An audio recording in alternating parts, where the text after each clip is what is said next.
बिस्मिल्लाहिर्रहमानिर्रहीम। नई बात सुनी है। हम मेस में बैठे शाम का खाना खा रहे थे कि अमजद बोटी के साथ जोर आजमाई करते हुए मुझसे मुखातिब हुआ। सुनाओ। नहीं सुनी तो अब सुन लूंगा। तो सुनो। अमजद ने लंबी डिकार के साथ खाने का इख्तिताम करने का ऐलान करते हुए कहा, सुबह से जूडो कराटे का कोर्स शुरू है। हाँ मुझे पता है, मैं इत्मीनान से बोला। कमांडो की पूरी सर्विस ही कोर्सों पर मुश्तमिल है और हमारी तो अभी शुरुआत है। मारे गए। अमजद माथे पर हाथ मारकर बोला और मैं हंस पड़ा। वक्त गुजरने का पता ही ना चला। हम दोनों ने 3 साल कमांडो की सर्विस में गुजार दिए। इस दौरान हम मुख्तलिफ पेशा वराना कोर्स करके अपनी काबिलियत का लोहा मनवा चुके थे। मैं 10 दिनों की छुट्टी पर था और अबू जान के कमरे में बैठा इनके पांव दबा रहा था। चचा भी इधर ही मौजूद थे और अबू जान के साथ जमीनों की बाबत कुछ गुफ्तगू कर रहे थे। चचा जान और हम अभी तक एक हवेली ही में रिहाइश पजीर थे। चचा जान अब्बू को बिल्कुल अपने बाप की तरह समझते थे। इसी तरह हम बहन भाइयों के साथ भी इनका रवैया बहुत शफकत वाला था। अलबत्ता हमारी गलतियों पर रोकना टोकना या कोई मुनासिब सलाह देने का काम भी चचा जान ही को सर अंजाम देना पड़ता था। पुत्र पानी तो पिला दो। इस दौरान गुफ्तगू चचा जान ने मुझे मुखातिब करते हुए कहा और मैं सर हिलाकर कमरे से निकल गया। चचा जान चौंके ताज़ा पानी को पसंद करते थे, इसलिए मैं गिलास उठाकर नलके की सिमत बढ़ गया। पानी का गिलास भरकर लौटने ही लगा था कि मैंने भाई मोहम्मद जान को तेज कदमों से फाजिल के कमरे की तरफ बढ़ते देखा। चचा अब्बू के पास बैठे हैं। मैंने उसे आवाज दी और वो सर हिलाकर अब्बू के कमरे की तरफ मुड़ गया। मैं भी जल्दी से उसके पीछे कमरे में पहुंच गया। मुझे लग रहा था कि भाई के साथ कोई हादसा पेश आ गया है। मैं जैसे ही कमरे में दाखिल हुआ, मुझे मोहम्मद जान की तेज आवाज सुनाई दी, जिससे मेरे अंदेशों की तस्दीक कर दी। चचा, आज फिर चौधरियों के मवेशी हमारी फसल में घुस गए थे। मैंने अकबर खान से शिकायत की तो वो उल्टा मेरे गले पड़ गया। कह रहा था, जाओ तुम रिपोर्ट लिखवा दो, या कुछ और कर सकते हो तो कर लो। देखा भाईजान। चचा मोहम्मद जान को जवाब देने की बजाय अबू जान से मुखातिब हुए। मैं इसी जमीन की बात कर रहा था। इससे पहले भी अनवर खान के मवेशी वक्तन फवक्तन हमारी फसल का बेड़ा गर्क करते रहते हैं। ये चक्कर 7-8 महीनों से चल रहा है। पहले पहल तो मैंने नजरअंदाज कर दिया था और बजाय इसके कि इसके बेटे एहतियात से काम लेते, वो बिल्कुल बेपरवाह हो गए। फिर मैंने अनवर खान से शिकायत की, लेकिन वो हंसकर टाल गया। कह रहा था, भाई तुम्हारी जमीन चारों तरफ से हमारी जमीन में घिरी हुई है, ये हमें बीच बेच दो और इसके बदले जंगल की जमीन ले लो। मगर मेरे सख्ती से इनकार कर देने पर बोला, चलो हम एहतियात करेंगे। अभी इस बात को 2 दिन नहीं गुजरे, आज फिर ये वाकया हो गया। हूँ। अबू जान लंबी सांस लेकर एक लहजा के लिए सोच में पड़ गए और मैंने इस असना में आगे बढ़कर चचा को पानी पेश कर दिया। फाजिल, चंद दिन मजीद देखो, फिर कुछ करते हैं। अबू जान, 8 महीने से तो देख रहे हैं, भाई मोहम्मद जान पस्त आवाज में बोला, लेकिन साफ नजर आ रहा था कि इससे बड़ी मुश्किल से अपने गुस्से को कंट्रोल किया हुआ है। लेकिन ये सिर्फ इसकी नहीं, हम तमाम भाइयों की आदत थी कि हम अबू जान से दबकर बात करते थे। चचा जान से अलबत्ता हम हर किस्म की गुफ्तगू कर लेते थे। अब तो उन्होंने हमें बुज़दिल समझना शुरू कर दिया है। पिछले हफ्ते हमारे एक गाय गलती से उनके खेत में चली गई थी। उन्होंने इतनी पिटाई की कि इसकी पीठ पर निशान पड़ गए। और तो और, आज अकबर खान कह रहा था कि ये जमीन सीधे तरीके से हमारे हवाले कर दो, वरना लेने के और तरीके भी हमारे पास मौजूद हैं। खैर है पुत्र, चंद दिन सब्र कर लो। अबू जान इसी तरह ठंडे लहजे में बोले, इनके लेने के तरीके भी देख लेते हैं, इसके बाद देने के तरीके इनको दिखाएंगे। मोहम्मद जान भाई। जी अबू जान, कहकर कमरे से निकल गया। मैं भी इसके पीछे बाहर आ गया। भाई मोहम्मद जान, तूने इसे कहा कुछ नहीं? जब हम अबू के कमरे से थोड़ा दूर आ गए तो मैंने भाई से कहा, ताकि ताकि अबू जान या चचा जान ताकि अबू जान या चचा फाजिल ना सुन सके। बस इसकी तड़ियां सुनकर चचा से शिकायत करने चले आए। वो अकेला कहाँ था फौजी साहब, 2 मुस्टंडे, वो बेगैरत पहलवान जो जिंदगी में कभी भी कुश्ती नहीं जीते, वो भी इसके साथ थे और मैं अकेला था। दूसरी बात है, चचा फाजिल ने भी मना किया है कि कभी झगड़ा शुरू नहीं करना। अभी तक वो वहीं होंगे, मैंने इस्तफसार किया। तो और क्या, शाम तक वहीं फिरते रहते हैं। एक डेरा बनाया हुआ है जहाँ गर्मियों में भंग और सर्दियों में चर्च का दौरा चलता है। चलो फिर उन्हीं की तरफ चलते हैं, मैंने बैरूनी दरवाजे का रुख करते हुए बोला। यार फौजी, अबू को पता चल गया तो खफा होंगे। मोहम्मद जान ने मुझे रोकने की वाजिबी सी कोशिश की। अबू जान को पता नहीं चलेगा, हम कौन सा हथियार लेकर जा रहे हैं। चलो फिर, जो अल्लाह ने चाहा। इसे मेरे हमरा कदम बढ़ा दिए। चौधरी अनवर खान हमारे गांव का सबसे बड़ा जमींदार था। इसके 2 बेटे अकबर खान और आजम खान, और इन दोनों से छोटी एक बेटी शहला थी। दोनों भाई कुआरे पड़ले दर्जे के बदतमीज और झगड़ालू थे।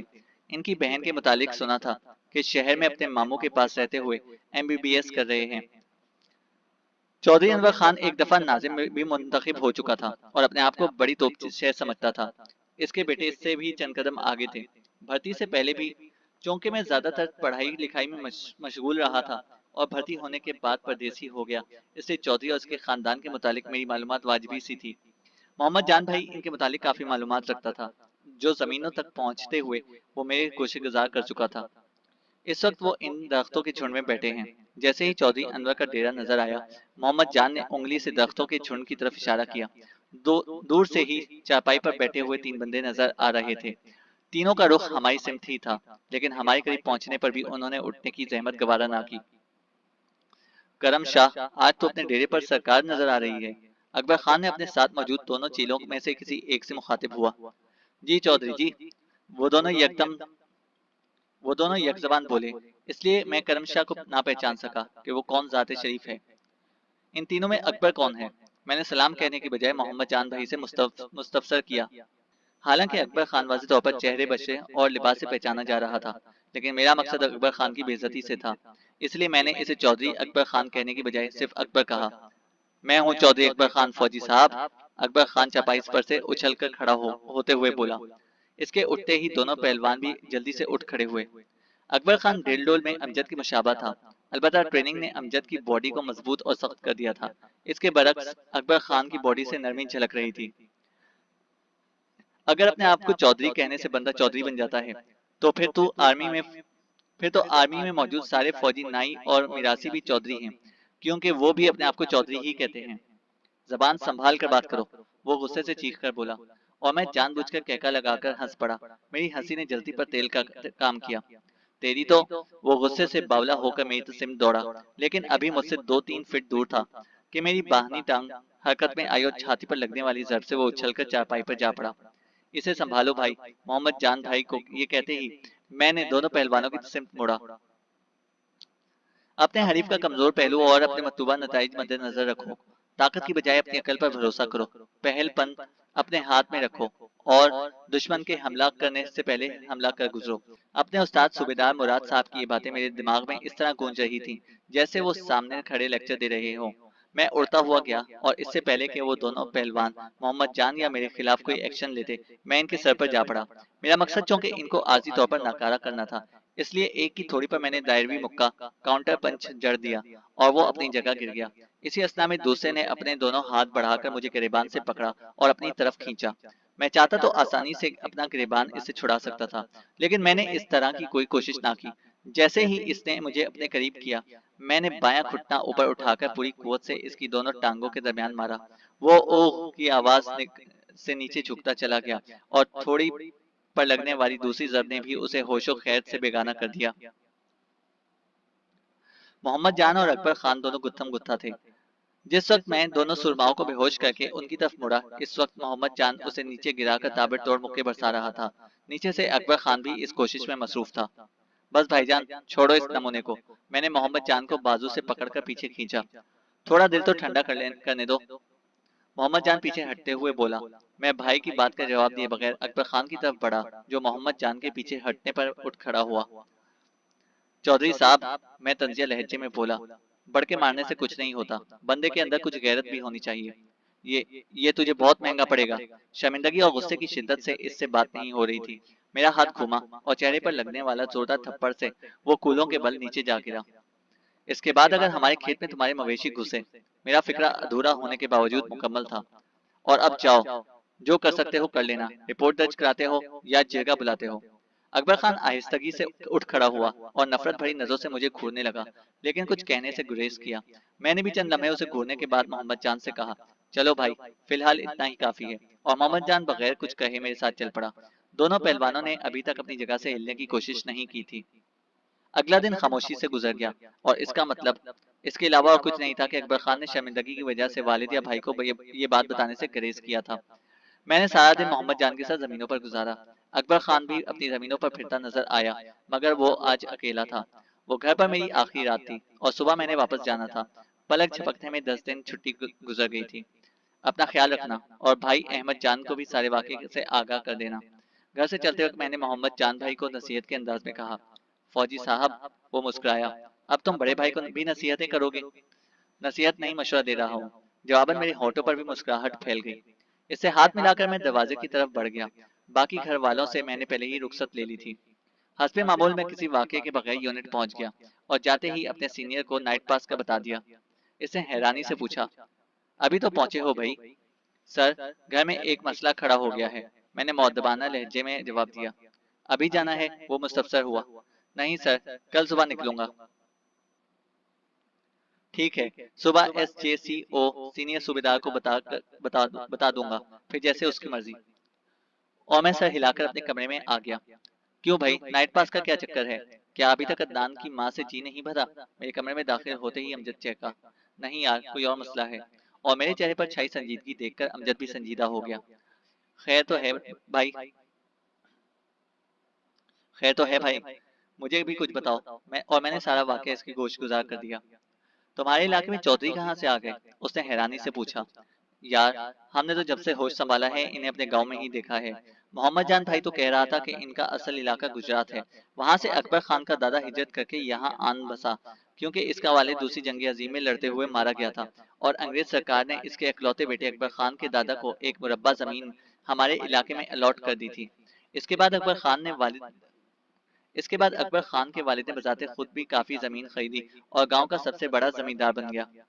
अच्छा, मटी पाओ और सो जाओ। वो उठते हुए बोला। मैं जरा अपने नाइट पास का बता दूं। नाइट पास? मैं हैरानी से मुस्तफसर हुआ। हाँ, नाइट पास तुम्हारे साथ जाना है। और मेरे कुछ और पूछने से पहले ही वो कमरे से निकल गया। अगले रोज सुबह सवेरे हम दोनों नाइट पास जा रहे थे। मैंने अमजद को रोकने की बहुत कोशिश की, लेकिन उसने मेरी बात मानने से इनकार कर दिया। 2 दिन की रोटी नहीं खिला सकता कमीने, पैसे ले लेना खाने के। और मैंने चुप साध ली। बस स्टॉप पर उतरकर हम दोनों हंसपे मामूल पैदल चल पड़े। अभी हम घर से कुछ ही दूर थे कि भाई अहमद जान भागता हुआ घर से निकला। इसने हाथ में राइफल पकड़ी हुई थी। कोई गड़बड़ है? अहमद जान को भागता देखकर अमजद ने कहा। अभी पता चल जाता है, मैं अपनी रफ्तार को तेज करते हुए बोला। इसी असना में अहमद जान भाई ने हमें देख लिया, तो इसलिए इसका रुख हमारी सिमत हो गया। फौजी यार, चौधरी अनवर खान के साथ झगड़ा हो गया है। चचा और अबूजान भी उधर ही गए हैं। मैं हथियार लेने आया था। करीब आते ही वो बगैर हमारे पूछे बताने लगा। चलो उधर ही चलते हैं, अमजद ने कहा और हमारा रुख जमीनों की तरफ हो गया। रास्ते में अहमद जान भाई ने हमें तफसीलात बताई, जिनका लबे लुबाब ये था कि सुबह वो और मोहम्मद जान जमीनों पर गए। वहां अनवर खान इसके दोनों बेटों वहां अनवर खान, इसके दोनों बेटे और इनके बेटों के दोस्त पहले से मौजूद थे। जैसे ही ये पहुंचे, अनवर खान उन्हें कहने लगा कि हमारी जमीन का वो टुकड़ा जो इनकी जमीन के साथ मिला हुआ है, इनको बेच दिया जाए और इसके बदले में हम अनवर खान की जंगल की जमीन ले लें या फिर रकम ले लें। जवाबन मोहम्मद जान ने कहा कि इसकी अनवर जवाबन मोहम्मद जान ने कहा कि इसकी यानी अनवर खान की जो जमीन हमारी जमीन के साथ मिली हुई है वो हमें भेज दो। मोहम्मद जान की बात पर अनवर खान ने कहा कि हम चौधरी लोग अपनी जमीन और बेटी का सौदा कभी नहीं करते। इस पर मोहम्मद जान बोला, तुम चौधरी हो तो हम भी कोई चौड़े नहीं हैं। इस तरह बातों बातों में गुस्सा होकर अनवर खान मोहम्मद जान और अहमद जान को गालियां बकने लगा। मोहम्मद जान जवाबन मोहम्मद जान ने जवाबन गालियां तो ना बकी कि अनवर खान इससे उम्र में बड़ा था। अलबत्ता अहमद जान को भेजा कि चचा को बुला ले। वो जब उधर आया तो अब्बू जान भी साथ चलने को तैयार हो गए। इस तरह वो इनको यानी भाई हाकिम, अब्बू जान और चचा फाजिल को लेकर जब अहमद जान आधे रास्ते तक पहुंचा तो इसे ख्याल आया कि राइफल भी साथ ले लेनी चाहिए और राइफल लेने के लिए वो वापस घर आया। अहमद जान की बात खत्म होने तक हम जमीनों पर पहुंच चुके थे। फरलांग भर दूर से ही हमें चचा फाजिल की गरजदार आवाज सुनाई दी।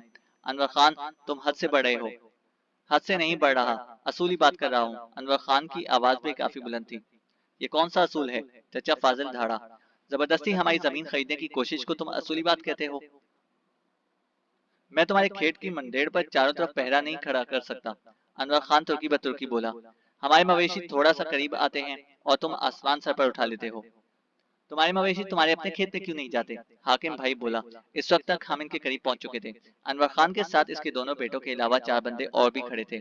हमारे पहुंचते ही दोनों तरफ के बंदों की तादाद बराबर हो गई। चचा फाजिल और अबू जान एक लम्हा हमारी तरफ देखने के बाद दोबारा अनवर खान की तरफ मुतवज्जा हो गए। मोहम्मद जान का चेहरा मुझे देखकर खिल उठा था। इसके बरक्स अकबर खान और उसके दोनों साथी घबरा गए थे। जानू, इसकी मूछें देख यार, जैसे बिल्ली ने मोस में चूहा पकड़ रखा हो। अनवर खान के चेहरे पर नजर डालते ही अमजद ने फुलझड़ी छोड़ी। इसने अपनी आवाज आहिस्ता रखी थी, लेकिन इसके बावजूद वहां पर मौजूद तमाम अफराद ने यह बात सुन ली। तुम्हारी ये जुर्रत कि अबू जान के मुतालिक ऐसी बात कहो। आजम खान गुस्से में अमजद की तरफ बढ़ा।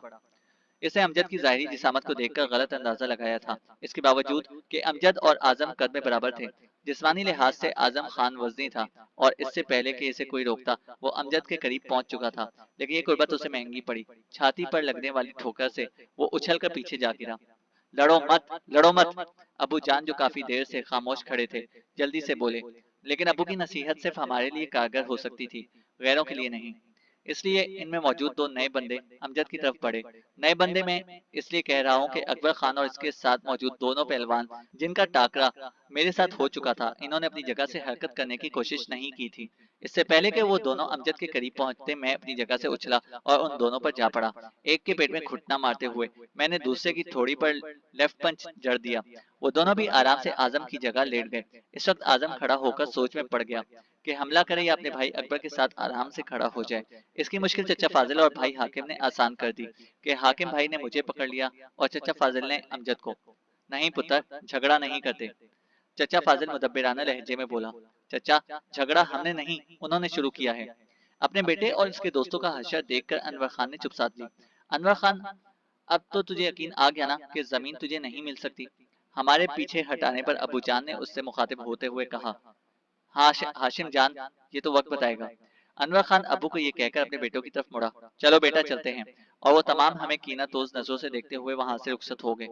चलो हम भी चलें, भाई हाकिम आहिस्ता से बोला, और हम तमाम भी वापस आ गए। तुम इतनी जल्दी वापस कैसे आ गए? घर पहुंचते ही चचा फाजिल मुस्तफसर हुआ। वो चचा, अमजद का जी कर रहा था अदनान के साथ मिलने को। मैंने बहाना घड़ा। इसको छुट्टी मिली तो ये कह रहा था ना कि अदनान से मिलकर घर जाएगा। मैंने भी एक दिन की छुट्टी ले ली ताकि अकेला ख्वार ना होता रहे। और चचा सर हिलाता हुआ अबू जान के साथ इसके कमरे की तरफ बढ़ गया, जबकि हम तमाम भाई अमजद के साथ बैठक में बैठ गए। अब अनवर खान जिरगा बुलाएगा। बैठक में बैठते ही अमजद मुस्तफसर हुआ। अनवर खान किस चीज का जगह बुलाएगा? हाकिम भाई हैरानी से बोला।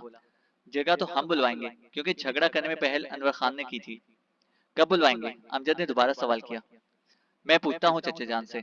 हाकिम भाई उठता हुआ बोला। छुट्टी कितने दिनों की मिली है अमजद भाई? मोहम्मद जान मुस्तफसर हुआ।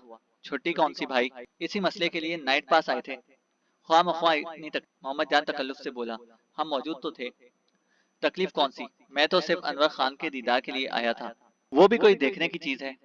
अहमद जान ने हंसते हुए बोला, और तमाम इसकी बात पर हंस पड़े। अगला दिन खामोशी से गुजरा। भाई हाकिम ने बताया कि अनवर खान ने जिरगा ना बुलवाया तो इससे अगले दिन अबू जान खुद जिरगा बुलवा लेंगे। लेकिन इस दिन अनवर खान की तरफ से ऐसी कोई सरगर्मी देखने में ना आई। उससे अगले दिन हमारी वापसी थी, लेकिन अमजद ने इसरार किया कि जिरगा जिरगा सुनकर चले जाएंगे। यार माजे, लेट ना हो जाए, मैंने तशवीश जाहिर की। पहुंच जाएंगे यार, 5-6 घंटों का तो फासला है। और मैं खामोश हो गया। शाम के वक्त चचा फाजिल गांव के सरकर्दा अफराद को अपना मसला बताकर जिरगा बिठाने के मुतालिक बता चुका था। सुबह 10 बजे के करीब जिरगा शुरू हुआ। अनवर खान अपने दोनों बेटों और 10-12 हामियों को लेकर पौने 10 बजे के करीब जिरगे की जगह पर पहुंच गया। सबसे पहले चचा फाजिल ने जिरगे के अरकान के सामने अपना मसला और नुक्ता नजर वाजे किया।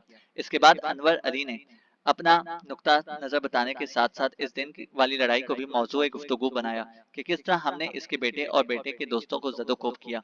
इसकी कोशिश यही थी कि मसले का सारा इल्जाम हम पर आए। आखिर में इसने अपने आपको मजलूम साबित करने के लिए दावा किया कि इसका मतलब हरगिज ये नहीं था कि हाशिम जान की जमीन हथिया ले, बल्कि वो तो चाहता है कि इस जमीन के बदले हाशिम जान मुंह मांगी रकम या मनपसंद जमीन ले सकता है। दोनों तरफ के दलाइल सुनकर जिरगे के अरकान मखमसे में पड़ गए और आखिर में फैसला हुआ कि कल मुतालिका जमीन देखने कर फैसला किया जाएगा। फरीकैन अपने अपने घरों को चले गए।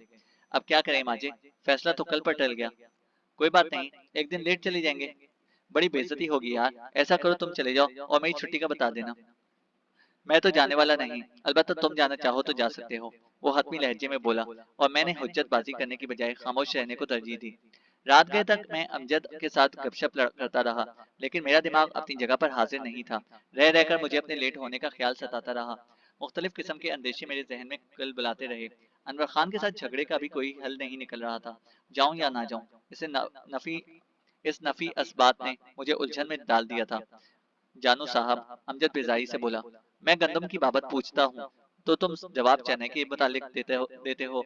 बकरी के इस सप्ताह पर भैंस के मुतालिक बताते हो। यकीनन तुम्हें नींद आ रही है या अदनान की माँ याद आ रही है, इसलिए आपकी बड़ी मेहरबानी, आप तशरीफ ले जाएं और मुझे भी सोने दें।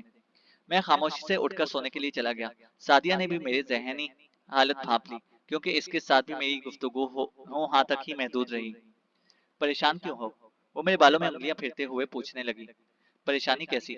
मैंने उसे टालने की कोशिश की, लेकिन वो औरत कहाँ जो टल जाए। औरत नाम ही ऐसी संस का है जो मर्द के दुख दर्द को समझे, इसके जख्मों पर प्यार का मरहम रखे, इसके जहन से बदगुमानियों और अंदेशों को रफा करे। लेकिन शर्त ये कि वो मर्द से मोहब्बत करती हो। और मेरे साथ सादिया की मोहब्बत कोई ढकी छुपी बात नहीं थी कि वो बचपन ही से मुझे टूट कर चाहती थी। और मैं तो उसके बगैर जिंदगी गुजारना ही महाल लगता था। मैंने अपने सारे मसाइल और सारे अंदेशे सादिया को सौंप दिए और खुद सो गया। रात देर तक जागने की वजह से सुबह की नमाज भी कजा हो गई। बिस्तर से निकलने को जी नहीं कर रहा था। मैं जाने कितनी देर और बिस्तर में गुजारता कि अचानक दरवाजा खटखटाकर भाईजान मोहम्मद जान के कमरे में दाखिल हुआ और तुम्हें अब्बू जान बुला रहे हैं कहकर वो बाहर निकल गया। मैंने जल्दी से उठकर हाथ मुंह धोया। सुबह की नमाज यूं भी नींद की नजर हो गई थी। अलबत्ता अबूजान को दिखाने के लिए मैंने सफेद टोपी सर पर रख ली और इनके कमरे की जानिब चल दिया। दरवाजे को उंगली से बजाकर अपनी आमद का ऐलान करते हुए मैं कमरे में दाखिल हुआ। चचा फाजिल भी वहीं बैठे थे। आओ पुत्र, बैठो। मुझे देखते ही चचा फाजिल बोला और मैं इनकी चापाई की पायंती पर टिक गया। अमजद पुत्र सोया हुआ है? अबूजान ने हाथ में मौजूद तस्बीह सिरहाने के नीचे रखकर मुझसे पूछा। पता नहीं अबूजान, मैं अभी तक उसकी तरफ नहीं जा सका हूँ। हो कहकर अब्बू जान ने थोड़ी देर सोच में डूबे रहे, फिर गोया हुए। उमर बेटा, जवान आदमी हमेशा दिल से सोचता है, क्योंकि जवानी दीवानी होती है। इसे हर मसले का हल अपनी ताकत और कुवत में नजर आता है। वो भरोसा करता है तो अपने जोरे बाजू पर, अपने बड़े इसे कमजोर और लाचार नजर आते हैं। इसकी सोच, तजर्बा और फहम इसकी नजर में कुछ नहीं होते। लेकिन बेटा याद रखना कि बगैर अकल और तजर्बे के मसाइल को हल करना ऐसा ही है जैसे पेट्रोल के बगैर गाड़ी चलाना। ताकत से मसाइल हल नहीं होते, पैदा होते हैं। ताकत बिलाशुबा अच्छी चीज है, लेकिन इस वक्त जब इसको इस्तेमाल करने वाली अकल भी साथ हो। और इस लिहाज से मैं खुशकिस्मत हूँ कि मेरे पास अकल भी है। अबू जान ने चचा फाजिल की तरफ इशारा किया। और ताकत के नाम पर तेरे 3 भाई मौजूद हैं। वो उम्र में तुमसे बड़े हैं और ताकत भी कम नहीं। इसलिए ये सोचकर तुम्हारे बगैर ये छोटा सा मसला हल नहीं हो सकेगा, बिल्कुल गलत है। और इस दिन अनवर खान के बेटे की पिटाई करके तुम लोगों ने मसले को सुलझाने की बजाय उलझा दिया है। अब शायद तुम ये कहो कि पहल तो आजम ने की थी अमजद पर हमला करके। ये तो सरीहन हकीकत के खिलाफ है, क्योंकि अमजद पुत्र उससे पहले अनवर खान का मजाक उड़ा चुका था। अगर तुम खुद को आजम की जगह रखकर सोचो तो इसका फेल तुझे बुरा नहीं लगेगा। बाप के खिलाफ होने वाला मजाक कौन बर्दाश्त कर सकता है? क्या ख्याल है? अबू जान ने अचानक पूछा। जी जी जी बिल्कुल। मैं हिकलास आ गया। पुत्र, परेशान होने की बिल्कुल जरूरत नहीं। अनवर खान के लिए हम काफी हैं। जगह बैठा हुआ है और इसका फैसला मैंने हर दो सूरत कबूल करना है, चाहे इसमें हमारा फायदा हो या नुकसान। तुम दोनों ऐसा करो कि वापस नौकरी पर चले जाओ। मेरा ख्याल है पहले भी दोनों लेट हो गए हो। अमजद पुत्र को भी तुमने इस बेकार मसले में घसीट कर ख्वाह मख्वाह तकलीफ दी है। आइंदा ख्याल रखना कि इस किस्म की कोई हरकत भी मुझसे पूछे बगैर नहीं करनी। तुम दोनों मुल्क कौम का सरमाया हो, और ये सरमाया मैं चंद किनाल जमीन पर कुर्बान नहीं कर सकता। इसलिए जरगे का फैसला सुनने की कोई जरूरत नहीं। तुम्हारा चचा सब कुछ लिखकर तुम्हें चिट्ठी डाल देगा। समझ गए ना? जी अब्बू जान, मैं आहिस्ता से बोला। अब जाओ, मेहमान को नाश्ता कराओ और जाने की तैयारी करो। अमजद पुत्र को ये एहसास नहीं होने देना कि मैं तुम्हारी इस हरकत से खफा हुआ हूँ। और मैं सलाम कहकर निकल गया।